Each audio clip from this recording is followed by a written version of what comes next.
निस्सीमाचिन्त्यशक्तिः प्रकृतिपरमया स्वेच्छयाध्यावसन्मां वागादिष्विन्द्रियेषु प्रततविभवरूपः प्रेरयत्यञ्जसा माम् यं वै स्तोतुं न शक्ताः श्रुतिशतमहिता ब्रह्मवायुवीशेषाः तं श्रीभूसमेतं हृदयकमलगं वासुदेवं भजामि। श्रीमदानन्दतीर्थार्यपादपङ्कजरे नमः।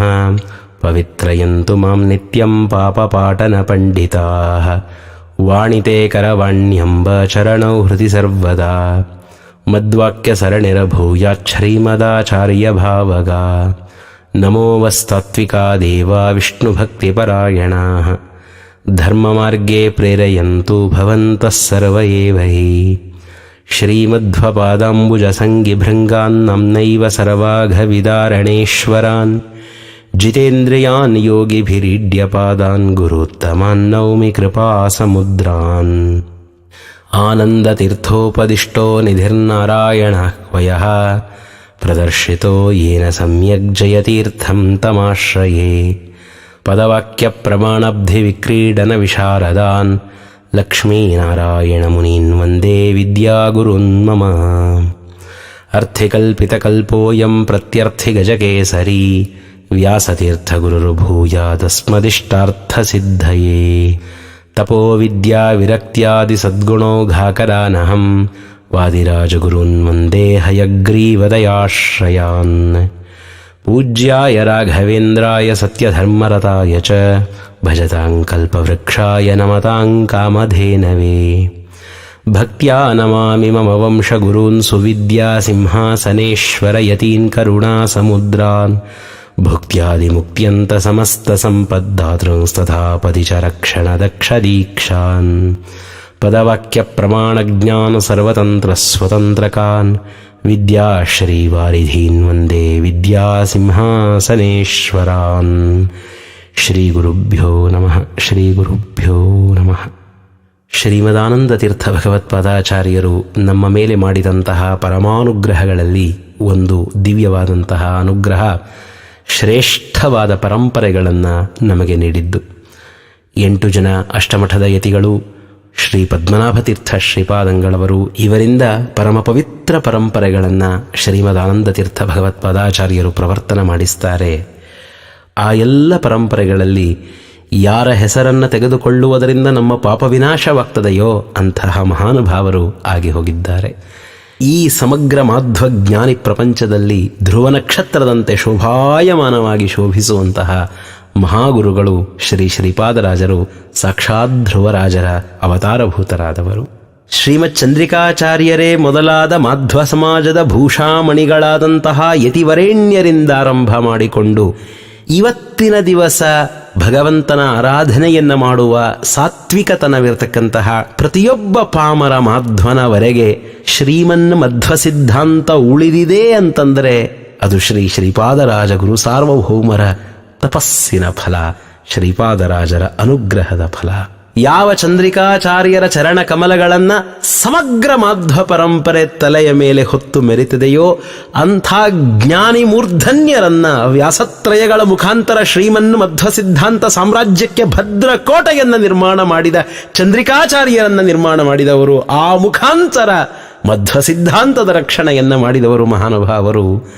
ಹಾಡುಗಳ ಮುಖಾಂತರ ಶ್ರೀಮದಾನಂದ ತೀರ್ಥ ಭಗವತ್ಪಾದಾಚಾರ್ಯರ ಸಿದ್ಧಾಂತವನ್ನು ಸರಳವಾಗಿ ತಿಳಿಸಿ ಹೇಳಿ, ಸ್ತ್ರೀಯರ ಮಧ್ಯದಲ್ಲಿಯೂ ಪಾಮರ ಜನರ ಮಧ್ಯದಲ್ಲಿಯೂ ಶಾಸ್ತ್ರದ ಸಂಪರ್ಕವಿಲ್ಲದೆ ಬದುಕ್ತಾ ಇರುವಂತಹ ಜನರಿಗೂ ಸಹಿತ ಶ್ರೀಮನ್ ಮಧ್ವ ಸಿದ್ಧಾಂತದ ಸರ್ವೋತ್ಕೃಷ್ಟ ಪ್ರಮೇಯಗಳು ತಿಳಿಯುವ ಹಾಗೆ, ಕೇವಲ ತಿಳಿಯುವುದಷ್ಟೇ ಅಲ್ಲ ಹೃದ್ಗತವಾಗಿ ಉಳಿಯುವಂತೆ ಮಾಡಿದ ಮಹಾನುಭಾವರು ನಮ್ಮ ಶ್ರೀ ಶ್ರೀಪಾದರಾಜಗುರು ಸಾರ್ವಭೌಮರು.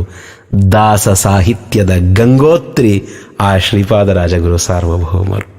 ನೀವು ಭಾರತದ ಉದ್ದಗಲಕ್ಕೆ ಸಂಚಾರ ಮಾಡಿಕೊಂಡು ಬನ್ನಿ. ಭಾರತದೊಳಗೆ ನೂರಾರು ಮತಗಳು ಹುಟ್ಟಿ ಬಂದಿವೆ. ಆ ಎಲ್ಲ ಮತೀಯ ಗ್ರಂಥಗಳು ಆ ಮತೀಯ ಪರಂಪರೆಗಳಲ್ಲಿ ಉಳಿದುಕೊಂಡು ಬಂದಿವೆ, ಪಂಡಿತರ ಮಧ್ಯದಲ್ಲಿ ಉಳಿದುಕೊಂಡು ಬಂದಿವೆ. ಶ್ರೀಮದ್ ಆನಂದ ತೀರ್ಥ ಭಗವತ್ಪಾದಾಚಾರ್ಯರ ಏನು ಸಿದ್ಧಾಂತವಿದೆ, ವಿಷ್ಣು ಸರ್ವೋತ್ತಮತ್ವ, ಜಗತ್ತಿನ ಸತ್ಯತ್ವ, ಪಂಚಭೇದ, ತಾರತಮ್ಯ, ಈ ಮಹಾಸತ್ ಸಿದ್ಧಾಂತಗಳು, ಯಾವ ಸಿದ್ಧಾಂತಗಳನ್ನು ಶ್ರೀಮದಾಚಾರ್ಯರು ಸೂತ್ರಭಾಷ್ಯ ಅನುವ್ಯಾಖ್ಯಾನದಲ್ಲಿ ವಿಸ್ತಾರವಾಗಿ ಪ್ರತಿಪಾದನೆ ಮಾಡಿದ್ದಾರೆಯೋ, ಟೀಕಾಕೃತ್ಪಾದರು ಯಾವ ತತ್ವ ಪ್ರಮೇಯಗಳಿಗೆ ಸಿದ್ಧಾಂತದ ಚೌಕಟ್ಟನ್ನು ಒದಗಿಸಿಕೊಟ್ಟಿದ್ದಾರೆಯೋ, ಯಾವ ಎಲ್ಲ ತತ್ವಗಳ ಮೇಲೆ ಬರುವಂತಹ ಆಕ್ಷೇಪಗಳಿಗೆ ಚಂದ್ರಿಕಾಚಾರ್ಯರು ಎಲ್ಲದಕ್ಕೂ ಉತ್ತರವನ್ನು ನೀಡಿದ್ದಾರೆಯೋ, ಅಂತಹ ವಿದ್ವದ್ಗೋಚರವಾದಂತಹ ಕೇವಲ ವಿದ್ವಾಂಸರ ಮಧ್ಯದಲ್ಲಿ ಉಳಿಯಬೇಕಾಗಿದ್ದ ತತ್ವರಾಶಿಯನ್ನ ಜನಸಾಮಾನ್ಯರ ಮಧ್ಯಕ್ಕೆ ತಂದು ನೀಡಿದ ಮಹಾನುಭಾವರು ನಮ್ಮ ಶ್ರೀ ಶ್ರೀಪಾದರಾಜಗುರು ಸಾರ್ವಭೌಮರು. ಇವತ್ತಿಗಲ್ಲ, ಇನ್ನನಂತ ಕಾಲಕ್ಕೆ ಸಹಿತ ಸಮಗ್ರ ಮಾಧ್ವ ಸಮಾಜ ಆ ಶ್ರೀಪಾದರಾಜರ ಚರಣಗಳಿಗೆ ದಾಸ್ಯ ಭಾವವನ್ನು ಹೊತ್ತು ನಿಲ್ಲಬೇಕು, ಹೊತ್ತು ನಿಲ್ತದೆ. ಯಾಕೆ? ನಮಗೆ ಮಧ್ವ ಸಿದ್ಧಾಂತವನ್ನ ಕರುಣಿಸಿದವರು. ಅದ್ವೈತದ ಪ್ರಕ್ರಿಯೆಗಳಿವೆ. ತತ್ವಮಸಿ, ಅಹಂ ಬ್ರಹ್ಮಾಸ್ಮಿ ಇತ್ಯಾದಿ ವಾಕ್ಯಗಳಿಂದ ಅವರೇನು ತತ್ವವನ್ನು ನಿರೂಪಣೆ ಮಾಡ್ತಾರೆ, ಅದು ಏನು ತತ್ವ ಅಂತ ನೀವು ಸಾಮಾನ್ಯರಾದಂತಹ ಅದ್ವೈತಿಗಳನ್ನು ಕೇಳಿದರೆ ತಿಳಿಯಲಿಕ್ಕೆ ಸಾಧ್ಯವಿಲ್ಲ. ಅವರು ಜೀವಬ್ರಹ್ಮೈಕ್ಯ ನಮ್ಮ ಸಿದ್ಧಾಂತ ಅಂತ ಇಷ್ಟೇ ಹೇಳ್ತಾರೆ. ಆದರೆ ಆ ಸಿದ್ಧಾಂತದ ಏನು ಸೂಕ್ಷ್ಮ ಪ್ರಮೇಯಗಳಿವೆ, ಐಕ್ಯ ಅಂದ್ರೇನು, ನಿರ್ವಿಶೇಷ ಅಂದ್ರೇನು, ಮಾಯಾ ಅಂದ್ರೇನು, ಇವುಗಳ ಏನು ಲಕ್ಷಣಗಳನ್ನು ಅದ್ವೈತದ ಗ್ರಂಥಕಾರರು ನಿರ್ಮಾಣ ಮಾಡಿ ಹೋಗಿದ್ದಾರೆ, ಅವುಗಳು ಪಾಮರ ಜನರ ಮಧ್ಯದಲ್ಲಿ ಉಳಿದಿಲ್ಲ. ಆದರೆ ಮಧ್ವ ಸಿದ್ಧಾಂತದಲ್ಲಿ ಈ ಕೊರತೆ ಇರಬಾರದು. ಇಲ್ಲಿ ಹುಟ್ಟುವ ಪ್ರತಿಯೊಬ್ಬ ವ್ಯಕ್ತಿಗೂ ಶ್ರೀಮನ್ ಮಧ್ವ ಸಿದ್ಧಾಂತದ ಅರಿವಿರಬೇಕು ಅಂತ ಹೇಳಿ ಸುಲಲಿತವಾದ ಭಾಷೆಯೊಳಗಡೆಗೆ ಈ ಸಿದ್ಧಾಂತದ ಏನು ಮಹಾಪ್ರಮೇಯಗಳಿವೆ, ದೇವರ ಸರ್ವೋತ್ತಮತ್ವ, ದೇವರ ರೂಪಗಳಲ್ಲಿ ಅಭೇದ, ದೇವರು ಸರ್ವಶಬ್ದವಾಚ್ಯ, ದೇವರು ಸರ್ವವೇದ ಪ್ರತಿಪಾದ್ಯ, ವಾಯುವಾದಿ ಸಮಸ್ತ ದೇವತೆಗಳೂ ಅವನ ಕಿಂಕರರು, ಈ ಜಗತ್ತು ಸತ್ಯವಾದದ್ದು, ಇದರೊಳಗೆ ಪಂಚಭೇದವಿದೆ, ತಾರತಮ್ಯ ಅಂತನ್ನುವುದು ನಿತ್ಯವಾದದ್ದು, ಈ ಎಲ್ಲ ತತ್ವಗಳು ಜನಸಾಮಾನ್ಯರ ಮಧ್ಯದಲ್ಲಿ ಉಳಿದಿವೆ. ಉಳಿಯಲಿಕ್ಕೆ ಕಾರಣ ದಾಸ ಸಾಹಿತ್ಯ, ಅದರಲ್ಲಿಯೂ ಶ್ರೀ ವಿಜಯದಾಸಾರ್ಯರು ಮತ್ತು ಶ್ರೀ ಪುರಂದರದಾಸಾರ್ಯರು. ಈ ದಾಸ ಸಾಹಿತ್ಯ ಗಂಗೆಯ ಮೂಲ ಗಂಗೋತ್ರಿ ಶ್ರೀ ಶ್ರೀಪಾದರಾಜಗುರು ಸಾರ್ವಭೌಮರು. ಅಂಥ ದಿವ್ಯವಾದ ಕಾರ್ಯವನ್ನು ಮಾಡಿದ ಮಹಾನುಭಾವರು ಶ್ರೀ ಶ್ರೀಪಾದರಾಜಗುರು ಸಾರ್ವಭೌಮರು. ನಮ್ಮ ಗುರುಗಳು, ನಮ್ಮ ಶ್ರೀಮದ್ವ್ಯಾಸರಾಜ ಸಂಸ್ಥಾನದ ಭೂಷಾ ಮಾಣಿಕ್ಯ ಮಣಿಯಾದ ಶ್ರೀಮದ್ವ್ಯಾಸರಾಜ ಗುರು ಸಾರ್ವಭೌಮರಿಗೂ ಗುರುಗಳು ನಮ್ಮ ಶ್ರೀಪಾದರಾಜಗುರು ಸಾರ್ವಭೌಮರು.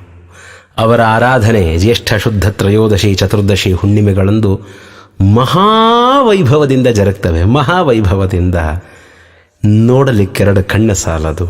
ಸಾಮಾನ್ಯರಲ್ಲಿ ಅತೀ ಸಾಮಾನ್ಯರಾದ ಜನ ಬಂದು ಆ ಶ್ರೀಪಾದರಾಜರ ಸೇವೆ ಮಾಡುವ, ಶ್ರೀಪಾದರಾಜರ ದರ್ಶನ ಮಾಡುವ ಪರಿಯನ್ನು ಕಾಣಬೇಕು. ಪಂಡಿತೋತ್ತಮರು ಬಂದು, ಯತಿವರಿಯರು ಬಂದು ಆ ಶ್ರೀಪಾದರಾಜರ ಕಾಲಿಗೆರಗುವಂತಹ ವೈಭವವನ್ನು ಕಾಣಬೇಕು. ರಾಜರವರು, ಶ್ರೀಪಾದರಾಜರು, ಸಮಗ್ರ ಶ್ರೀಪಾದರಿಗೆ ರಾಜರಾದವರು. ಆ ರಾಜವೈಭವವನ್ನು ಇವತ್ತಿಗೆ ಸಹಿತ ನಾವು ಶ್ರೀ ಶ್ರೀಪಾದರಾಜರ ಮೂಲ ವೃಂದಾವನದ ಸ್ಥಳದಲ್ಲಿ, ಮುಳಬಾಗಿಲಿನ ಬಳಿ ಇರುವ ಶ್ರೀ ಕ್ಷೇತ್ರ ನರಸಿಂಹತೀರ್ಥದಲ್ಲಿ ನಾವು ಕಾಣಲಿಕ್ಕೆ ಸಾಧ್ಯ. ಆ ಶ್ರೀಪಾದರಾಜ ಗುರು ಸಾರ್ವಭೌಮರ ಏನು ಪರಮಾದ್ಭುತವಾದಂತಹ ವ್ಯಕ್ತಿತ್ವವಿದೆ, ಆ ವ್ಯಕ್ತಿತ್ವವನ್ನು ಚಿತ್ರಣ ಮಾಡುವಂತಹ ಒಂದು ದಿವ್ಯ ಸ್ತೋತ್ರವನ್ನು ಶ್ರೀ ಚಂದ್ರಿಕಾಚಾರ್ಯರು ರಚನೆ ಮಾಡಿಕೊಟ್ಟಿದ್ದಾರೆ. ಶ್ರೀಪಾದರಾಜರ ಬಳಿಯಲ್ಲಿಯೇ ಅಧ್ಯಯನ ಮಾಡಿದ, ಶ್ರೀಪಾದರಾಜರನ್ನು ಸರ್ವಸ್ವವನ್ನಾಗಿ ಪಡೆದಂತಹ ಶ್ರೀಮತ್ ಚಂದ್ರಿಕಾಚಾರ್ಯ ಗುರು ಸಾರ್ವಭೌಮರು ಪರಮಾದ್ಭುತ ಕ್ರಮದಲ್ಲಿ ತಮ್ಮ ಗುರುಗಳ ಸ್ತೋತ್ರವನ್ನು ಮಾಡಿದ್ದಾರೆ. ಪಂಚರತ್ನ ಮಾಲಿಕಾ ಸ್ತೋತ್ರ ಅಂತ ಹೇಳಿ ತಮ್ಮ ಆಶ್ರಮ ಗುರುಗಳಾದ ಸಾಕ್ಷಾತ್ ಸೂರ್ಯನ ಅವತಾರರಾದಂತಹ ಶ್ರೀ ಬ್ರಹ್ಮಣ್ಯತೀರ್ಥ ಶ್ರೀಪಾದಂಗಳವರ ಕುರಿತು ಅವರು ಪಂಚರತ್ನ ಮಾಲಿಕಾ ಸ್ತೋತ್ರವನ್ನು ರಚನೆ ಮಾಡಿದ್ದಾರೆ. ಅದರ ಅರ್ಥಾನುಸಂಧಾನವನ್ನು ಮಾಡಿದ್ದೇವೆ. ಈಗ ಶ್ರೀ ಶ್ರೀಪಾದರಾಜ ಗುರು ಸಾರ್ವಭೌಮರ ಕುರಿತು ಶ್ರೀಮತ್ ಚಂದ್ರಿಕಾಚಾರ್ಯ ಗುರು ಸಾರ್ವಭೌಮರು ರಚನೆ ಮಾಡಿರುವಂತಹ ಏನು ಪಂಚರತ್ನ ಮಾಲಿಕಾ ಸ್ತೋತ್ರವಿದೆ, ಅದರ ಯಥಾಯೋಗ್ಯತೆ, ಯಥಾಶಕ್ತಿ ಅರ್ಥಾನುಸಂಧಾನವನ್ನು ಮಾಡಲಿಕ್ಕೆ ಪ್ರಯತ್ನ ಪಡೋಣ. ಕಾರಣ ಚಂದ್ರಿಕಾಚಾರ್ಯರ ವಾಕ್ಯಗಳಿಗೆ ಅರ್ಥ ಹೇಳುವಷ್ಟು ದೊಡ್ಡವರು ನಾವಲ್ಲ.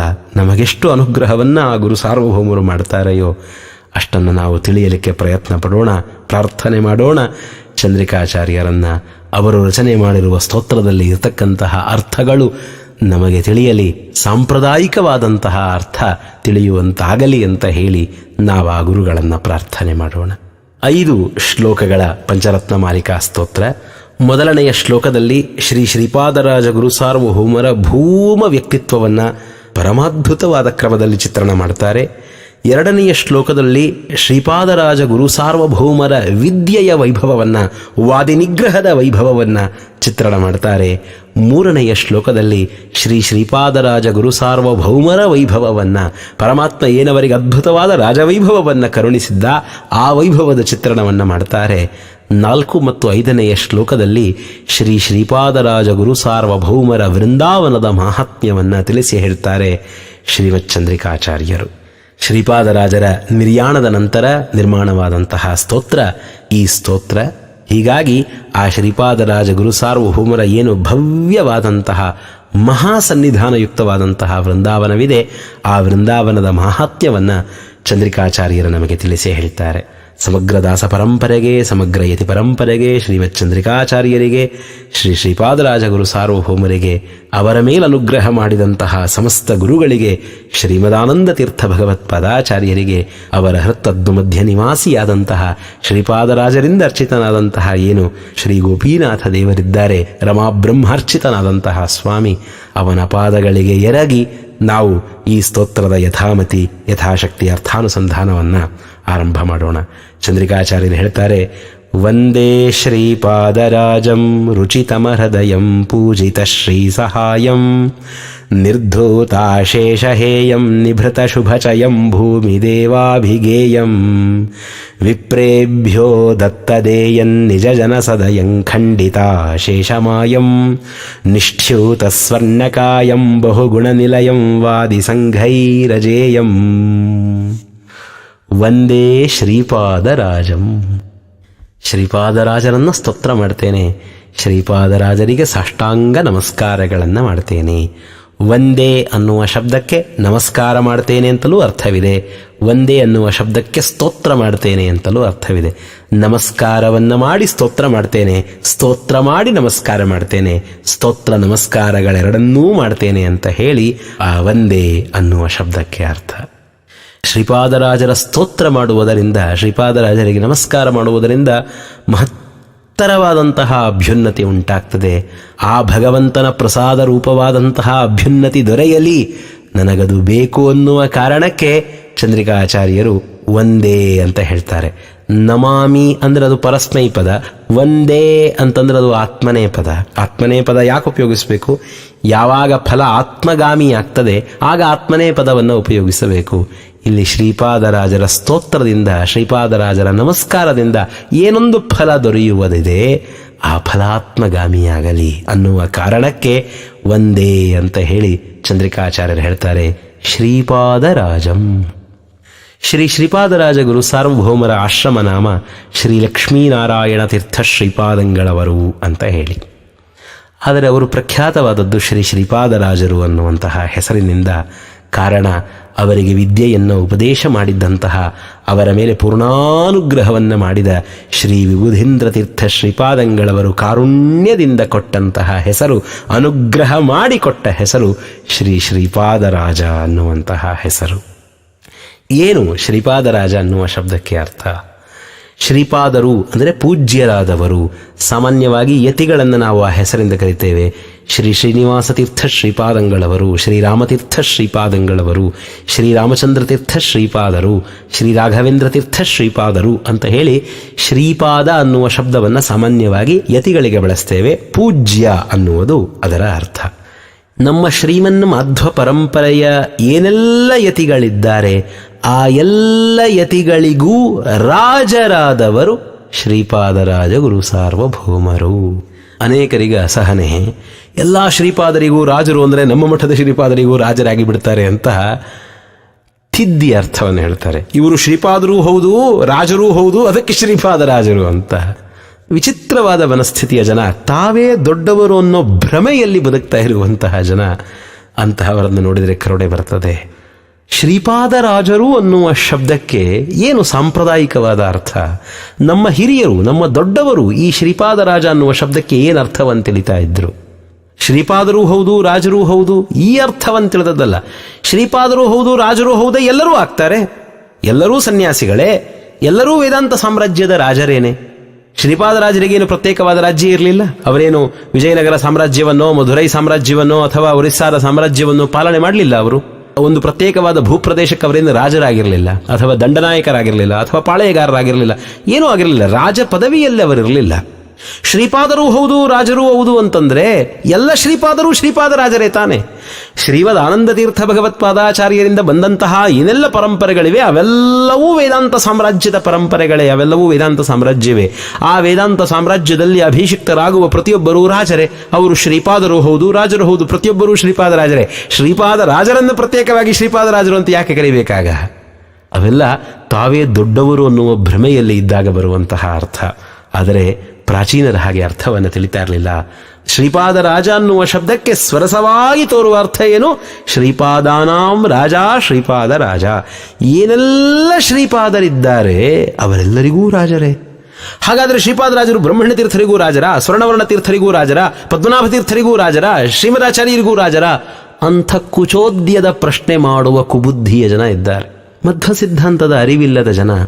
ನಾವು ರುದ್ರದೇವರನ್ನ ರುದ್ರದೇವರು ಅನ್ನುವ ಶಬ್ದದಿಂದ ಕರಿತೇವೆ, ಇಂದ್ರದೇವರು ಅಂತೇವೆ, ಸೂರ್ಯದೇವರು ಅಂತೇವೆ, ವರುಣದೇವರು ಅಂತೇವೆ, ವಾಯುದೇವರು ಅಂತೇವೆ. ಅವರೆಲ್ಲ ದೇವರೇನು? ಭಗವಂತ ಅವರು. ದೇವರಿಗೂ ಅವರಿಗೂ ನಾವು ಅಭೇದವನ್ನು ಹೇಳ್ತಾ ಇದ್ದೇವೆ. ದೇವರು ಅನ್ನುವಂತಹ ಶಬ್ದಕ್ಕೆ ಪರಮಾತ್ಮ ಅಂತ ಅರ್ಥ, ಪರಬ್ರಹ್ಮ ಅಂತ ಅರ್ಥ. ಸಂಸ್ಕೃತದಲ್ಲಿ ಪರಬ್ರಹ್ಮ ಅನ್ನುವ ಶಬ್ದಕ್ಕೆ ಏನು ಅರ್ಥವಿದೆಯೋ ಅದೇ ಅರ್ಥ ದೇವರು ಅನ್ನುವ ಶಬ್ದಕ್ಕೆ ಕನ್ನಡದಲ್ಲಿದೆ. ನಾವು ರುದ್ರದೇವರು ಅಂತ ಕರೆದಾಗ ರುದ್ರ ಎಂಬ ಪರಬ್ರಹ್ಮ ಅಂತ ಅರ್ಥ ಮಾಡಿಕೊಳ್ತೇವಾ? ಇಂದ್ರದೇವರು ಅಂತ ಕರೆದಾಗ ಇಂದ್ರ ಎಂಬ ಪರಬ್ರಹ್ಮ ಅಂತ ಅರ್ಥ ಮಾಡಿಕೊಳ್ತೇವಾ? ಇಲ್ಲ. ರುದ್ರ ಎಂಬ ಹೆಸರಿನ ದೇವತೋತ್ತಮರು, ಇಂದ್ರ ಎಂಬ ಹೆಸರಿನ ದೇವತೋತ್ತಮರು.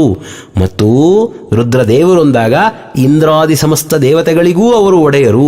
ಇಂದ್ರದೇವರು ಅಂತಂದಾಗ ಬೃಹಸ್ಪತ್ಯಾದಿ ಸಮಸ್ತ ದೇವತೆಗಳಿಗೂ ಅವರು ಒಡೆಯರು ಅಂತ ನಾವರ್ಥವನ್ನು ಮಾಡಿಕೊಳ್ತೇವೆ. ಅವರಿಗಿಂತ ಕೆಳಗಿನವರಿಗೆ ಅವರು ಒಡೆಯರು ಅಂತ ಅರ್ಥ ಮಾಡಿಕೊಳ್ತೇವೆ, ಸಹಜವಾಗಿ ಅರ್ಥ ಮಾಡಿಕೊಳ್ತೇವೆ. ನಮ್ಮದು ತಾರತಮ್ಯ ಸಿದ್ಧಾಂತ. ಶ್ರೀ ಶ್ರೀಪಾದರಾಜ ಗುರು ಸಾರ್ವಭೌಮರು ಅಂದರೆ ಅವರು ಶ್ರೀ ಸ್ವರ್ಣವರ್ಣ ತೀರ್ಥ ಗುರು ಸಾರ್ವಭೌಮರ ಪಾದಕಿಂಕರರು, ಶ್ರೀ ವಿಭುಧೇಂದ್ರ ತೀರ್ಥ ಗುರು ಸಾರ್ವಭೌಮರ ಪಾದಕಿಂಕರರು ಅಂತಲೇ ನಾವು ಅರ್ಥವನ್ನು ಮಾಡಿಕೊಳ್ಳುತ್ತೇವೆ.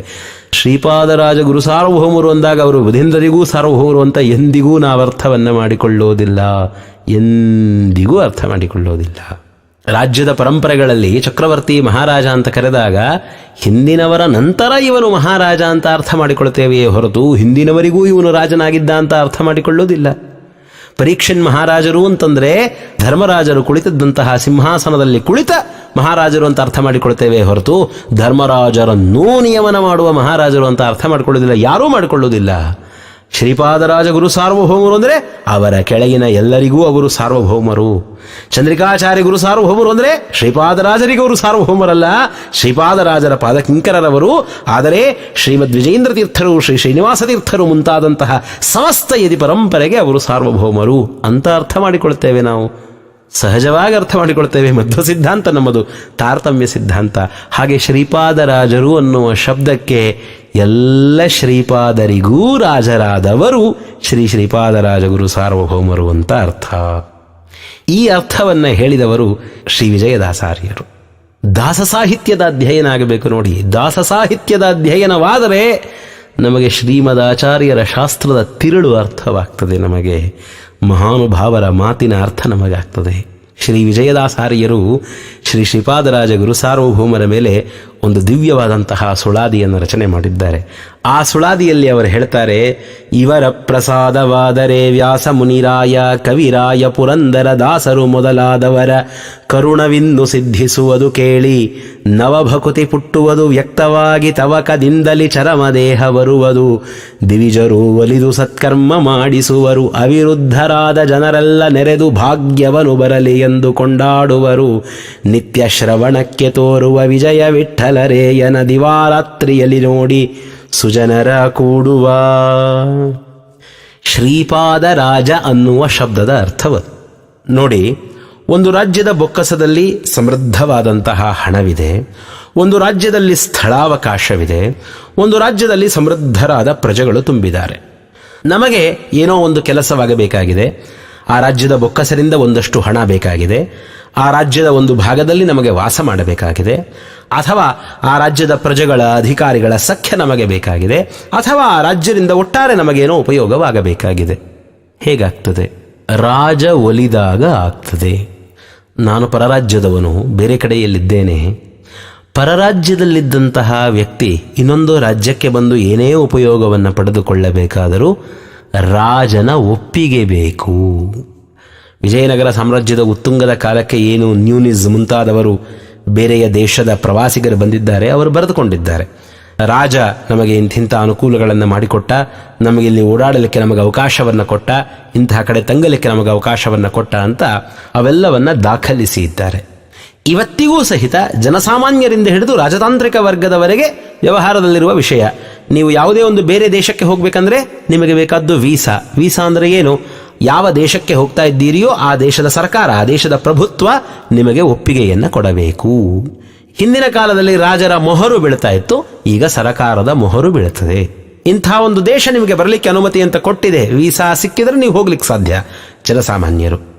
ಇನ್ನು 2 ದೇಶಗಳ ಮಧ್ಯದಲ್ಲಿ ರಾಜತಾಂತ್ರಿಕವಾದ ವ್ಯವಹಾರ ನಡೀಬೇಕು, ಸ್ವಯಂ ಪ್ರಧಾನಮಂತ್ರಿಗಳು, ಸ್ವಯಂ ಅಧ್ಯಕ್ಷರು ಅದಕ್ಕೆ ಒಪ್ಪಿಗೆಯನ್ನು ನೀಡಬೇಕು. ರಾಜ ಒಪ್ಪಿಗೆಯನ್ನು ನೀಡಿದಾಗ ಮಾತ್ರ ಉಳಿದ ಎಲ್ಲ ಕಾರ್ಯಗಳು ಆಗ್ತವೆ. ರಾಜ ಒಪ್ಪಿಗೆ ನೀಡಿದರೆ ಉಳಿದ ಎಲ್ಲ ಕಾರ್ಯಗಳು ಆಗ್ತವೆ ಅನ್ನೋದು ಹಿಂದಿನ ಕಾಲದಲ್ಲಿಯೂ ಸಿದ್ಧವಾದದ್ದು, ಈಗಿನ ಕಾಲದಲ್ಲಿಯೂ ಸಿದ್ಧವಾದದ್ದು. ನಮ್ಮ ವಿಜಯದಾಸಾರ್ಯರು ಹೇಳ್ತಾರೆ, ಇವರ ಪ್ರಸಾದವಾದರೆ ವ್ಯಾಸ ಮುನಿರಾಯ ಕವಿರಾಯ ಪುರಂದರ ದಾಸರು ಮೊದಲಾದವರ ಕರುಣವಿನ್ನು ಸಿದ್ಧಿಸುವುದು. ನಾವು ಈ ಸಂಸಾರದೊಳಗೆ ಬಿದ್ದಿದ್ದೇವೆ. ಏನು ಶ್ರೀಮದ್ ಆನಂದ ತೀರ್ಥ ಭಗವತ್ಪಾದಾಚಾರ್ಯರ ಪರಮಾದ್ಭುತವಾದಂತಹ ಈ ತತ್ವವಾದ ಸಾಮ್ರಾಜ್ಯವಿದೆ, ಆ ಸಾಮ್ರಾಜ್ಯದ ಒಳಗೆ ನಾವು ಪ್ರವೇಶ ಮಾಡಬೇಕಾಗಿದೆ. ಪ್ರವೇಶ ಮಾಡಿ ಆ ಎಲ್ಲ ಗುರುಗಳ ಅನುಗ್ರಹವನ್ನು ನಾವು ಪಡೆಯಬೇಕಾಗಿದೆ, ಜ್ಞಾನವನ್ನು ಪಡೆಯಬೇಕಾಗಿದೆ. ಯಾವ 3 ಜನ ಮಹಾನುಭಾವರ ಅನುಗ್ರಹವಾದರೆ ನಮ್ಮ ತತ್ವಜ್ಞಾನದ ಮಾರ್ಗ ಸುಲಭವೋ ಆ 3 ಜನರನ್ನು ಉಲ್ಲೇಖ ಮಾಡ್ತಾರೆ ವಿಜಯದಾಸಾರ್ಯರು. ಇವರ ಪ್ರಸಾದವಾದರೆ ವ್ಯಾಸ ಮುನಿರಾಯ ಶ್ರೀಮತ್ ಚಂದ್ರಿಕಾಚಾರ್ಯರು, ಕವಿರಾಯ ಶ್ರೀಮದ್ವಾದಿರಾಜ ಗುರು ಸಾರ್ವಭೌಮರು, ಪುರಂದರ ದಾಸರು ಮೊದಲಾದವರ ಕರುಣವಿನ್ನು. ಚಂದ್ರಿಕಾಚಾರ್ಯರ ಅನುಗ್ರಹವಾಯಿತು, ಶ್ರೀಮನ್ ಮಧ್ವಶಾಸ್ತ್ರದ ಪರಿಶುದ್ಧ ಜ್ಞಾನ ನಮಗೆ ದೊರಕ್ತದೆ, ನಿರ್ಣಯದ ಜ್ಞಾನ ನಮಗೆ ದೊರಕ್ತದೆ. ಶ್ರೀಮದ್ವಾದಿರಾಜ ಗುರು ಸಾರ್ವಭೌಮರ ಅನುಗ್ರಹವಾಯಿತು, ಪರವಾದಿಗಳಿಗೆ ಉತ್ತರವನ್ನು ಕೊಡಬೇಕಾದರೆ ಯಾವ ರೀತಿಯಾಗಿ ಉತ್ತರವನ್ನು ಕೊಡಬೇಕು ಅಂತ ಹೇಳಿ ಮಧ್ವಶಾಸ್ತ್ರವನ್ನು ವಾದರಂಗದಲ್ಲಿ ಪ್ರಯೋಗಾತ್ಮಕವಾಗಿ ಬಳಸುವ ಕೌಶಲವನ್ನು ಪಡೆದುಕೊಳ್ಳಲಿಕ್ಕೆ ಸಾಧ್ಯ. ಪುರಂದರ ದಾಸರ ಅನುಗ್ರಹವಾಯಿತು, ಶ್ರೀಮನ್ ಮಧ್ವಶಾಸ್ತ್ರವನ್ನು ಜೀವನದಲ್ಲಿ ಅಳವಡಿಸಿಕೊಳ್ಳಲಿಕ್ಕೆ ಸಾಧ್ಯ.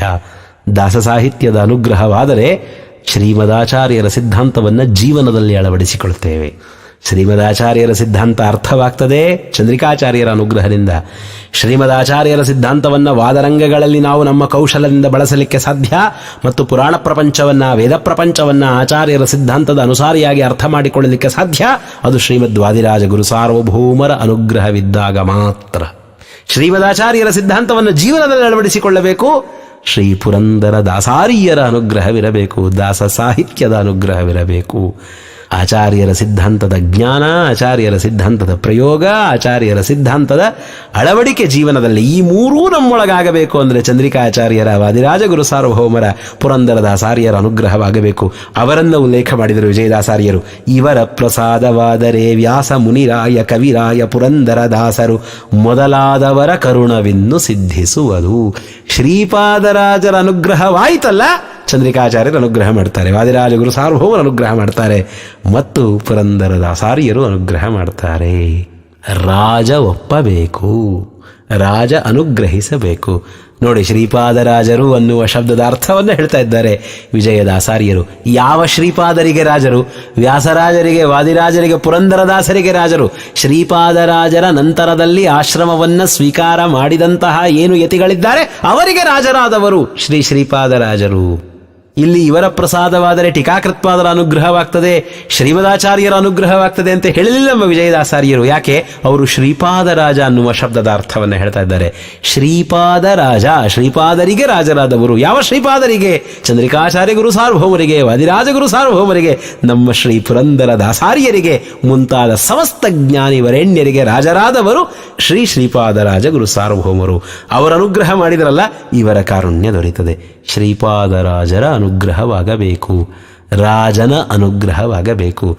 ರಾಜನ ಅನುಗ್ರಹವಾದರೆ ಅಧಿಕಾರಿಗಳು ಪ್ರಸನ್ನರಾಗ್ತಾರೆ. ಶ್ರೀಪಾದ ರಾಜರ ಅನುಗ್ರಹವಾದಾಗ ಶ್ರೀಮತ್ ಚಂದ್ರಿಕಾಚಾರ್ಯರಾದಿ ಗುರುಗಳ ಅನುಗ್ರಹ ನಮ್ಮ ಮೇಲಾಗ್ತದೆ. ರಾಜನ ಅನುಗ್ರಹವಾಯಿತು. ನಾವು ಕೇಳಿದ್ದನ್ನು ರಾಜ ಕೊಡ್ತಾನೆ. ಬೊಕ್ಕಸದಲ್ಲಿರುವುದನ್ನು ರಾಜ ನಮಗೆ ಕೊಡ್ತಾನೆ. ಯಾಕೆ ರಾಜನ ಬಳಿಗೆ ಹೋಗ್ತಾರೆ ಜನ? ಕಾರ್ಯಕ್ಕಾಗಿ ಹೋಗ್ತಾರೆ. ಬ್ರಾಹ್ಮಣರು ಯಾಕೆ ಹೋಗ್ತಾರೆ ರಾಜನ ಬಳಿಯಲ್ಲಿ? ರಾಜ ಯಜ್ಞವನ್ನು ಮಾಡಬೇಕಾಗಿದೆ, ಹಣವನ್ನು ಕೊಡು ಅನ್ನುವುದಕ್ಕಾಗಿ ಯಾಚನೆ ಮಾಡಲಿಕ್ಕೆ ಹೋಗ್ತಾರೆ. ಕ್ಷತ್ರಿಯರು ಯಾಕೆ ರಾಜನ ಬಳಿಯಲ್ಲಿ ಬರ್ತಾರೆ? ರಾಜ, ನಿನ್ನ ರಾಜ್ಯದಲ್ಲಿ ಕೆಲಸ ಮಾಡಿಕೊಂಡಿರ್ತೇವೆ, ಕಾರ್ಯವನ್ನು ಕೊಡು ಅನ್ನೋದಕ್ಕಾಗಿ ಕ್ಷತ್ರಿಯರು ಹೋಗ್ತಾರೆ. ವೈಶ್ಯರು ಯಾಕೆ ರಾಜನ ಬಳಿಯಲ್ಲಿ ಬರ್ತಾರೆ? ರಾಜ, ನಿನ್ನ ರಾಜ್ಯದಲ್ಲಿ ನಾವು ವಾಣಿಜ್ಯವನ್ನು ಮಾಡಿಕೊಂಡಿರ್ತೇವೆ, ಅನುಮತಿಯನ್ನು ಕೊಡು ಅನ್ನುವುದಕ್ಕಾಗಿ. ಶೂದ್ರರು ಯಾಕೆ ರಾಜನ ಬಳಿಯಲ್ಲಿ ಬರ್ತಾರೆ? ರಾಜ, ನಿನ್ನ ರಾಜ್ಯದಲ್ಲಿ ನಾವು ವಾಸ ಮಾಡಿಕೊಂಡು ಎಲ್ಲರಿಗೂ ಹೆಗಲಾಗಿ ನಿಲ್ತೇವೆ, ಅನುಮತಿಯನ್ನು ಕೊಡುವಂತ. ರಾಜ ಅನುಮತಿಯನ್ನ ಇತ್ತರೆ ಇವರೆಲ್ಲರೂ ಇರಲಿಕ್ಕೆ ಸಾಧ್ಯ.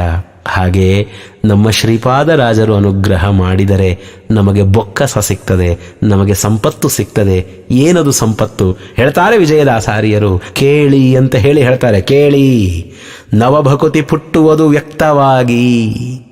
ನಮ್ಮ ಒಳಗಿನ ಏನು ಭಕ್ತಿ ಇದೆ, ನಮ್ಮ ಸಂಪತ್ತು ಮಹಾ ಸಂಪತ್ತು.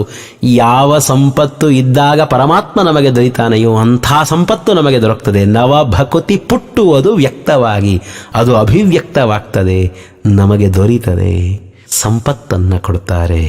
ಶ್ರೀಪಾದರಾಜಗುರು ಸಾರ್ವಭೌಮರು ಸಂಪತ್ತನ್ನು ಕೊಡ್ತಾರೆ. ಜ್ಞಾನ ಅನ್ನುವ ಸಂಪತ್ತನ್ನು ಚಂದ್ರಿಕಾಚಾರ್ಯರು, ವಾದಿರಾಜರು, ಪುರಂದರದಾಸಾರ್ಯರ ಮುಖಾಂತರ ನೀಡಿದರು. ಭಕ್ತಿ ಅನ್ನುವ ಸಂಪತ್ತನ್ನು ಅಭಿವ್ಯಕ್ತಗೊಳಿಸ್ತಾರೆ. ವೈರಾಗ್ಯದ ಬಗ್ಗೆ ಮಾತನಾಡ್ತಾರೆ ವಿಜಯದಾಸಾರ್ಯರು. ಶ್ರೀಮದಾಚಾರ್ಯರ ಸಿದ್ಧಾಂತದ ಸೂಕ್ಷ್ಮಾತಿ ಸೂಕ್ಷ್ಮ ಪ್ರಮೇಯಗಳನ್ನು ತಿಳಿದ ಮಹಾನುಭಾವರ ವಿಜಯರಾಯರು ಹೇಳ್ತಾರೆ, ತವಕದಿಂದಲಿ ಚರಮದೇಹ ಬರುವುದು. ತವಕದಿಂದಲಿ ದೇವರ ಕುರಿತ ಶಾಸ್ತ್ರಜ್ಞಾನವನ್ನು ಸಂಪಾದನೆ ಮಾಡಿಕೊಂಡಿದ್ದೇವೆ, ದೇವರಲ್ಲಿ ಭಕ್ತಿ ಇದೆ, ಇಷ್ಟಾದ ಮಾತ್ರಕ್ಕೆ ಪರೋಕ್ಷ ಜ್ಞಾನವಾಗುವುದಿಲ್ಲ. ವೈರಾಗ್ಯ ಬೇಕು. ಸಂಸಾರದೊಳಗೆ ಪರಿಪೂರ್ಣವಾದ ವೈರಾಗ್ಯ ಬೇಕು. ಎಷ್ಟು ವೈರಾಗ್ಯ ಬೇಗ ಬರ್ತದೆಯೋ ಅಷ್ಟು ಬೇಗ ನಮಗೆ ಅಪರೋಕ್ಷ ಜ್ಞಾನ, ಅಪರೋಕ್ಷ ಜ್ಞಾನ ಎಷ್ಟು ಬೇಗ ಆಗ್ತದೆಯೋ ಅಷ್ಟು ಬೇಗ ನಮ್ಮ ಮುಕ್ತಿಯಾಗ್ತದೆ. ತವಕದಿಂದಲಿ ಚರಮದೇಹ ಬರುವುದು. ಶ್ರೀಪಾದರಾಜ ಗುರು ಸಾರ್ವಭೌಮರ ಅನುಗ್ರಹ ನಮ್ಮ ಮೇಲಿದ್ದಾಗ ನಮ್ಮಲ್ಲಿ ವೈರಾಗ್ಯ ಮೂಡುತ್ತದೆ, ಅಪರೋಕ್ಷ ಜ್ಞಾನವಾಗ್ತದೆ. ಅಪರೋಕ್ಷ ಜ್ಞಾನವಾದ ಬಳಿಕವೂ ಕುಕರ್ಮದ ಆಚರಣೆಯನ್ನು ಮಾಡಿಕೊಳ್ತಾ ಸಂಸಾರದಲ್ಲಿ ಇರದೆ ತವಕದಿಂದಲಿ ಚರಮದೇಹ ಬರುವುದು. ಏನು ಕೆಲವು ದುಃಖ ಪ್ರಾರಬ್ಧಾದಿಗಳು ಉಳ್ಕೊಂಡಿರ್ತಾವಲ್ಲ, ಆ ದುಃಖ ಪ್ರಾರಬ್ಧಾದಿಗಳು ಹೋಗಿಬಿಡ್ತವೆ. ಶ್ರೀಪಾದರಾಜರು ಸುಖ ಪ್ರಾರಬ್ಧವನ್ನು ಅನುಭವಿಸಿದ ಮಹಾಯೋಗಿವರ್ಯರು, ದುಃಖ ಪ್ರಾರಬ್ಧವನ್ನು ನೀಗಿದವರು, ಮಹಾ ಕಠಿಣ ನಿಯಮಗಳನ್ನು ಅನುಸರಿಸಬೇಕಾದಂತಹ ಸನ್ಯಾಸಾಶ್ರಮದಲ್ಲಿದ್ದುಕೊಂಡು ರಾಜರಂತೆ ಬದುಕಿದವರು. ನಮ್ಮಲ್ಲಿ ಇರುವ ದುಃಖವನ್ನು ದೂರ ಮಾಡ್ತಾರೆ. ಅಪರೋಕ್ಷ ಜ್ಞಾನಿಗಳಿಗೂ ಏನು ದುಃಖ ಪ್ರಾರಬ್ಧವಿರ್ತದೆಯೋ ಆ ದುಃಖ ಪ್ರಾರಬ್ಧವನ್ನು ಕಳೆದು ತವಕದಿಂದಲಿ ಚರಮದೇಹ ಬರುವುದು. ಚರಮದೇಹದ ಸಿದ್ಧಿಯಾಗ್ತದೆ, ಮೋಕ್ಷಕ್ಕೆ ಹತ್ತಿರವಾಗ್ತೇವೆ. ನೋಡಿ, ರಾಜ್ಯದಲ್ಲಿರುವ ಅಧಿಕಾರಿಗಳ ಅನುಗ್ರಹ ಯಾವಾಗ ಆಗ್ತದೆ? ರಾಜನ ಅನುಗ್ರಹವಾದಾಗ. ಮಹಾಧಿಕಾರಿಗಳಾದ ಶ್ರೀಮತ್ ಚಂದ್ರಿಕಾಚಾರ್ಯ ಗುರು ಸಾರ್ವಭೌಮರು, ಶ್ರೀಮದ್ ವಾದಿರಾಜಗುರು ಸಾರ್ವಭೌಮರು, ಶ್ರೀಮತ್ ಪುರಂದರದಾಸಾರ್ಯರು ಮುಂತಾದವರ ಅನುಗ್ರಹ ಆಗ್ತದೆ ಶ್ರೀಪಾದರಾಜರ ಅನುಗ್ರಹವಾದಾಗ. ಅವರು ರಾಜರು ಅನ್ನೋದನ್ನ, ಶ್ರೀಪಾದರಿಗೆ ರಾಜರು ಅನ್ನೋದನ್ನ ತೋರಿಸಿಕೊಟ್ಟರು. ರಾಜ ಸಂತುಷ್ಟನಾದಾಗ ಭೂರಿ ಸಂಪತ್ತನ್ನು ನೀಡ್ತಾನೆ. ನಮ್ಮ ಒಳಗಿರುವ ಭೂರಿ ಸಂಪತ್ತು, ಭಕ್ತಿ ವೈರಾಗ್ಯಗಳೆಂಬ ಸಂಪತ್ತು ಅಭಿವ್ಯಕ್ತವಾಗ್ತದೆ ಯಾವಾಗ? ಶ್ರೀಪಾದರಾಜರ ಅನುಗ್ರಹದಿಂದ. ಎರಡನೆಯ ಅರ್ಥವನ್ನು ಹೇಳಿದರು. ಮೂರನೆಯದು ಹೇಳ್ತಾರೆ, ದಿವಿಜರು ಒಲಿದು ಸತ್ಕರ್ಮ ಮಾಡಿಸುವರು. ರಾಜ ಅನುಗ್ರಹ ಮಾಡಿದರೆ ರಾಜ್ಯದಲ್ಲಿರುವ ಪ್ರಜೆಗಳು ನಮ್ಮ ಮೇಲೆ ಪ್ರೇಮವನ್ನು ತೋರ್ತಾರೆ, ರಾಜ್ಯದಲ್ಲಿರುವ ಅಧಿಕಾರಿಗಳು ನಮ್ಮ ಮೇಲೆ ಪ್ರೇಮವನ್ನು ತೋರ್ತಾರೆ, ನಮ್ಮ ಕೆಲಸಗಳನ್ನು ಮಾಡಿಸಿಕೊಡ್ತಾರೆ. ಏನೋ ಒಂದು ಕೆಲಸವಾಗಬೇಕಾಗಿದೆ, ಬಂದಿದ್ದೇವೆ ಮತ್ತೊಂದು ರಾಜ್ಯಕ್ಕೆ, ರಾಜ ಅನುಮತಿಯನ್ನು ಕೊಟ್ಟ, ರಾಜನ ಅನುಮತಿ ದೊರೆತ ತಕ್ಷಣ ಎಲ್ಲ ಕೆಲಸಗಳಾಯಿತು. ಹಾಗೆಯೇ ಶ್ರೀಪಾದರಾಜರೆಂಬ ಮಹಾನುಭಾವರ ಅನುಗ್ರಹವಾದಾಗ ದಿವಿಜರು ಒಲಿದು ಸತ್ಕರ್ಮ ಮಾಡಿಸುವರು. ದಿವಿಜರು ಅಂತಂದ್ರೆ ದೇವತೆಗಳು. ದೇವತೆಗಳು ನಮ್ಮ ಮೇಲೆ ಕಾರುಣ್ಯವನ್ನು ತೋರ್ತಾರೆ. ಸಮಗ್ರ ಮಾಧ್ವ ಸಮಾಜದ ರಾಜರಾದ ಶ್ರೀಪಾದರಾಜ ಗುರು ಸಾರ್ವಭೌಮರು ಇವನ ಮೇಲೆ ಅನುಗ್ರಹವನ್ನ ಮಾಡಿದ್ದಾರೆ. ಇವನಿಂದ ಮಹಾ ಸತ್ಕರ್ಮಗಳ ಆಚರಣೆಯನ್ನ ನಾವು ಮಾಡಿಸ್ತೇವೆ ಅಂತ ಆ ಎಲ್ಲ ದೇವತೆಗಳು ಅವನಿಂದ ಕರ್ಮಗಳ ಆಚರಣೆಯನ್ನ ಮಾಡಿಸ್ತಾರೆ. ದಿವಿಜರು ಒಲಿದು ಸತ್ಕರ್ಮ ಮಾಡಿಸುವರು. ರಾಜರ ಲಕ್ಷಣವನ್ನು ಹೇಳಿಕೊಂಡು ಹೋಗ್ತಾ ಇದ್ದಾರೆ. ಶ್ರೀಪಾದರಾಜರ ಲಕ್ಷಣಗಳನ್ನು ತಿಳಿಸ್ತಾ ಇದ್ದಾರೆ ವಿಜಯದಾಸಾರ್ಯರು. ಮುಂದೆ ಹೇಳ್ತಾರೆ, ಅವಿರುದ್ಧರಾದ ಜನರೆಲ್ಲ ನೆರೆದು ಭಾಗ್ಯವನು ಬರಲಿ ಎಂದು ಕೊಂಡಾಡುವರು. ರಾಜ ನಮ್ಮ ಮೇಲೆ ಒಲಿದಿದ್ದಾನೆ, ನಮ್ಮ ಮೇಲೆ ರಾಜ ಒಲಿದಾಗ ರಾಜನ ಪ್ರಸಾದವನ್ನ ಅಪೇಕ್ಷೆ ಪಡುವ ಜನ ನಮ್ಮನ್ನ ಸ್ತೋತ್ರ ಮಾಡ್ತಾರೆ. ನಿನಗೆ ರಾಜ ಪರಿಚಯ ಅಲ್ಲಪ್ಪ, ನೀನು ಹೇಳಿದ್ದನ್ನು ಮಾಡಿಕೊಟ್ಟ ಅಲ್ಲ, ನೀನು ನಮಗೆ ರಾಜನಿಂದ ಸೇವೆಯನ್ನ ಮಾಡಿಸುವಂತ ಅವಿರುದ್ಧರಾದ ಜನರೆಲ್ಲ ಏನು ನಮ್ಮನ್ನ ಸೇವೆ ಮಾಡುವ, ನಮ್ಮನ್ನ ಆಶ್ರಯಿಸಿರುವಂತಹ ಜನ ಇದ್ದಾರೆ, ನಮಗೆ ಅವಿರುದ್ಧರಾದ ಜನರು. ನಮಗೆ ಅವಿರುದ್ಧರಾದವರು ಮಾತ್ರ ನಮಗೆ ಸೇವೆ ಮಾಡ್ಲಿಕ್ಕೆ ಸಾಧ್ಯ, ನಮಗೆ ವಿರೋಧ ಮಾಡೋರು ನಮ್ಮನ್ನು ಯಾಕೆ ಸೇವೆ ಮಾಡ್ತಾರೆ? ಹೀಗೆ ಏನು ಆ ಅವಿರುದ್ಧರಾದ ಜನರಿದ್ದಾರೆ, ಸಾತ್ವಿಕರಾದ ಜನರು ನೆರೆದು ಭಾಗ್ಯವನು ಬರಲಿ ಎಂದು ಕೊಂಡಾಡುವರು.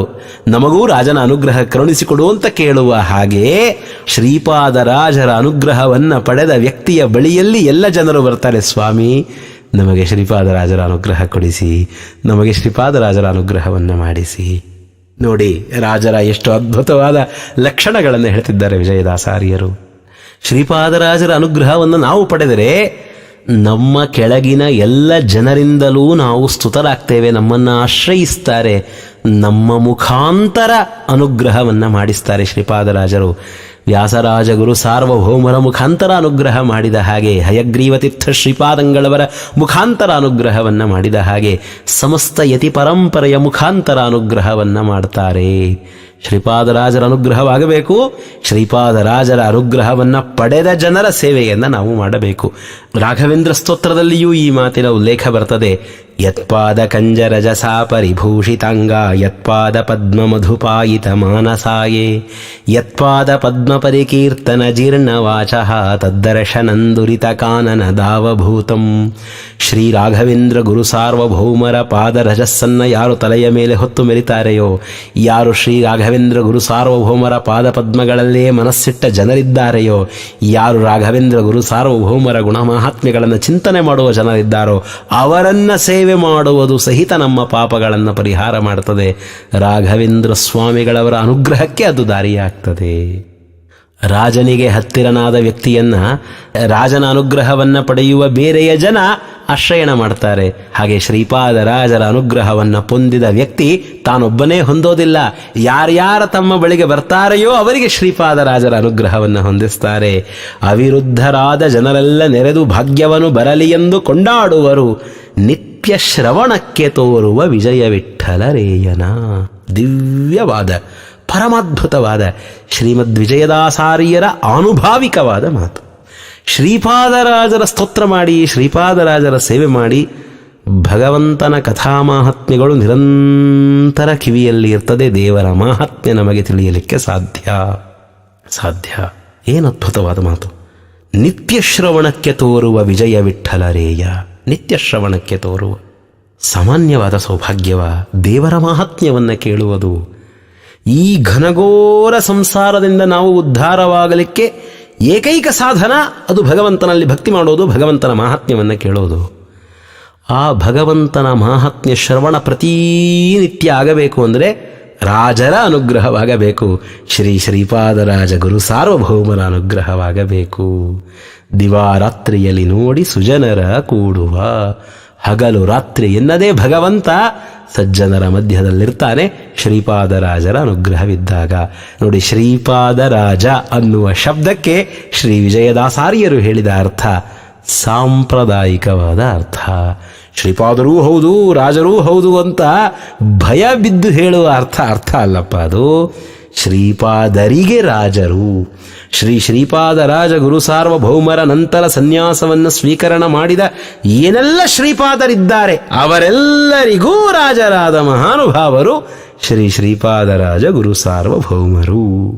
ಶ್ರೀಪಾದರಾಜರ ಯೋಗ್ಯತೆಯಲ್ಲಿ ಸಮಾನರಾದವರಿರಲಿ ಅಥವಾ ಶ್ರೀಪಾದರಾಜರ ಯೋಗ್ಯತೆಗಿಂತ ಉತ್ತಮರಾದವರಿರಲಿ, ಅವರು ಶ್ರೀಪಾದರಾಜರ ನಂತರ ಸನ್ಯಾಸವನ್ನು ಸ್ವೀಕಾರ ಮಾಡಿದ್ದರೂ ಶ್ರೀಪಾದರಾಜರು ರಾಜನ ಸ್ಥಾನದಲ್ಲಿದ್ದಾರೆ. ಶ್ರೀಪಾದರಾಜರ ಯೋಗ್ಯತೆಯಲ್ಲೇ ಸಣ್ಣವರಾದವರಂತೂ ಪ್ರಶ್ನೆಯೇ ಇಲ್ಲ. ಇನ್ನು ಸಮಾನರಾದವರು ಮತ್ತೆ ಉತ್ತಮರಾದವರು ಸಹಿತ ಇದು ಭಗವಂತನ ಅಣತಿ. ಪರಮಾತ್ಮ ಇವರಿಗೆ ಈ ಕಾಲದಲ್ಲಿ ಈ ಮಹಾತ್ಮ್ಯವನ್ನು ನೀಡಿದ್ದಾನೆ ಅಂತ ಪ್ರಹ್ಲಾದ ರಾಜರಿಗೆ ಗೌರವವನ್ನ ಮಾಡಿದ ಬ್ರಹ್ಮಾದಿ ದೇವತೆಗಳಂತೆ ಶ್ರೀಪಾದರಾಜರಿಗಿಂತ ಯೋಗ್ಯತೆಯಲ್ಲಿ ದೊಡ್ಡವರಾದರೂ ಸಮಾನರಾದರೂ ಶ್ರೀಪಾದರಾಜರಿಗೆ ಗೌರವವನ್ನು ಮಾಡ್ತಾರೆ. ಯಾವ ವಿರೋಧ ನಮ್ಮ ಮಧ್ವ ಸಿದ್ಧಾಂತದಲ್ಲಿ ಇಲ್ಲ. ಶ್ರೀಮದಾಚಾರ್ಯರ ಸಿದ್ಧಾಂತವನ್ನು ತಿಳಿದಾಗ ಅರ್ಥವನ್ನು ತಿರುಚಬೇಕಾದ ಅವಶ್ಯಕತೆ ಇಲ್ಲ. ಶ್ರೀಪಾದರೂ ಹೌದು, ರಾಜರೂ ಹೌದು ಅಂತ ತಮ್ಮ ದೊಡ್ಡಸ್ತಿಕೆಯನ್ನು ಕಾಪಾಡಿಕೊಳ್ಳುವ ಅರ್ಥ ಹೇಳಬೇಕಾಗಿಲ್ಲ. ಶ್ರೀಪಾದಾನಾಂ ರಾಜ ಶ್ರೀಪಾದ ರಾಜ, ಶ್ರೀಪಾದರಿಗೆ ಸನ್ಯಾಸಿಗಳಿಗೆ ರಾಜರಾದವರು ಶ್ರೀಪಾದರಾಜರು. ಒಂದೇ ಶ್ರೀಪಾದರಾಜಂ. ಹೀಗೆ ಸ್ತೋತ್ರವನ್ನು ಆರಂಭ ಮಾಡುವ ಚಂದ್ರಿಕಾಚಾರ್ಯರು ಶ್ರೀಪಾದರಾಜಗುರು ಸಾರ್ವಭೌಮರ ಭೂಮ ವ್ಯಕ್ತಿತ್ವವನ್ನು ನಮಗೆ ಪರಿಚಯ ಮಾಡಿಸ್ತಾ ಹೋಗ್ತಾರೆ. ಒಂದೊಂದೇ ಗುಣವನ್ನು ಅರ್ಥ ಮಾಡಿಸ್ತಾ ಹೋಗ್ತಾರೆ. ರುಚಿತಮ ಹೃದಯಂ ಪೂಜಿತ ಶ್ರೀ ಸಹಾಯಂ ನಿರ್ಧೂತಾಶೇಷಹೇಯಂ ನಿಭೃತ ಶುಭಚಯಂ ಭೂಮಿ ದೇವಾಭಿಗೇಯಂ ವಿಪ್ರೇಭ್ಯೋ ದತ್ತದೇಯಂ ನಿಜ ಜನ ಸದಯಂ ಖಂಡಿತಾಶೇಷಮಾಯಂ ನಿಷ್ಠ್ಯೋತ ಸ್ವರ್ಣಕಾಯಂ ಬಹುಗುಣ ನಿಲಯಂ ವಾದಿ ಸಂಘೈರಜೇಯಂ. ಶ್ರೀಪಾದರಾಜ ಅನ್ನುವ ಶಬ್ದದ ಅರ್ಥದ ವಿಸ್ತಾರವನ್ನು ಮಾಡ್ತಾ ಹೋಗ್ತಾರೆ. ಶ್ರೀಪಾದರಾಜರ ಗುಣಗಳನ್ನು ವರ್ಣನೆ ಮಾಡ್ತಾ ಹೋಗ್ತಾರೆ ಚಂದ್ರಿಕಾಚಾರ್ಯರು. ಆ ಪರಮ ಪವಿತ್ರ ವಚನಗಳ ಅರ್ಥಾನುಸಂಧಾನದ ಸೌಭಾಗ್ಯ ನಮಗೊದಗಿ ಬರಲಿ ಅಂತ ಹೇಳಿ ಈ ಶ್ರೀಪಾದರಾಜ ಅನ್ನುವಂತಹ ಶಬ್ದಕ್ಕೆ ಏನು ಶ್ರೀ ವಿಜಯದಾಸಾರ್ಯರು ಹೇಳಿದ ಅರ್ಥವಿದೆ, ಅವರ ಪರಮಮಂಗಳ ವಚನಗಳ ಅರ್ಥಾನುಸಂಧಾನದ ಈ ಉಪನ್ಯಾಸವನ್ನು ಸಮಸ್ತ ದಾಸ ಪರಂಪರೆಗೆ ಶ್ರೀಮದ್ವಿದ್ಯಾ ಸಿಂಹಾಸನಾಧೀಶ್ವರರಾದಂತಹ ಶ್ರೀಮದ್ವಿದ್ಯಾ ವಾರಿಧಿತೀರ್ಥ ಶ್ರೀಪಾದಂಗಳವರಿಗೆ, ಸಮಸ್ತ ಯತಿ ಪರಂಪರೆಗೆ, ಶ್ರೀಮತ್ ಚಂದ್ರಿಕಾಚಾರ್ಯರಿಗೆ, ಶ್ರೀ ಶ್ರೀಪಾದರಾಜರಿಗೆ, ಶ್ರೀಮತ್ ಟೀಕಾಕೃತ್ಪಾದರಿಗೆ, ಶ್ರೀ ಪದ್ಮನಾಭತೀರ್ಥ ಶ್ರೀಪಾದಂಗಳವರಿಗೆ, ಆಚಾರ್ಯರ ಪರಮಾನುಗ್ರಹ ಪಾತ್ರರಾದಂತಹ ನನ್ನ ಗುರುಗಳಿಗೆ, ಸಮಸ್ತ ತತ್ವಾಭಿಮಾನಿ ದೇವತೆಗಳಿಗೆ, ಈ ಎಲ್ಲ ಗುರುದೇವತೆಗಳಲ್ಲಿ ನೆಲೆ ನಿಂತಹ ಹನುಮ ಭೀಮ ಮಧ್ವಾತ್ಮಕರಾದ ಭಾರತೀಪತಿ ಮುಖ್ಯಪ್ರಾಣದೇವರಿಗೆ, ಅವರ ಹೃತ್ಪದ್ಮ ಮಧ್ಯ ನಿವಾಸಿಯಾದಂತಹ ಗೋಪಾಲಕೃಷ್ಣ ಪಟ್ಟಾಭಿರಾಮ ವೇದವ್ಯಾಸ ನರಸಿಂಹಾದ್ಯನಂತ ರೂಪಾತ್ಮಕನಾದ ಶ್ರೀ ವಿಷ್ಣುರಾಮಕನಾದ ಭಗವಂತನಿಗೆ ಸಮರ್ಪಣೆ ಮಾಡ್ತೇನೆ. ಶ್ರೀಕೃಷ್ಣಾರ್ಪಣಮಸ್ತು.